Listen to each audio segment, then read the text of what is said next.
Sundance is the baby of Robert Redford. He is the godfather of the Sundance Film Festival. He's also happens to be my favorite actor of all time. You talked about All the President's Men. I've seen it a billion times.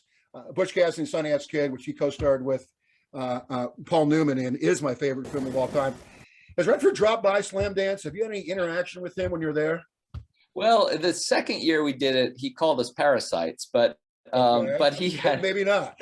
Yeah, but subsequent to that, other people have asked him about us, and he's kind of grudgingly accepted that we serve our own little function in that ecosystem. So and I've talked to him a couple times briefly, but you know, there's another Redford connection to 18 and a half. I don't know if you made it to the very end of the end credits, and this isn't really a spoiler, but we discovered actually in doing research that right after the 18.5-minute gap, about 2 minutes later, Nixon and Haldeman are talking about a Redford movie. They're talking about a film called The Hot Rock, which is a little bit of an obscure film from 1972.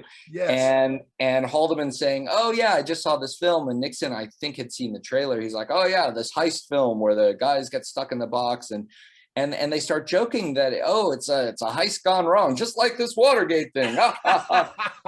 I did see that. I did hear it. That's awesome. Yeah, which is pretty remarkable because, you know, this is 3 days after the burglary, and they're already laughing about and self-aware enough that they know that Watergate was a farce, you know. And then Nixon watched. He asked Haldeman to rent the movie, and they watched it that weekend. And you look in the screening logs, and Nixon. Oh, they actually did. Yeah. Okay. Yeah. Wow. And it's funny because Redford actually plays a plumber in the film. He's trained as a plumber in the movie. And the other interesting thing is that the Hot Rock was written by William Goldman, who 2 years later would write all the screenplay to All the President's Men, which of course Redford was in. So there's all these weird connection to Redford. I don't, and I think no one else had ever discovered this little snippet of dialogue in the tapes because it was never transcribed. Nobody ever listened to it because they thought it wasn't about Watergate. Yeah. So I'll bet Redford doesn't even know that Nixon was a fan. Yeah, he probably doesn't.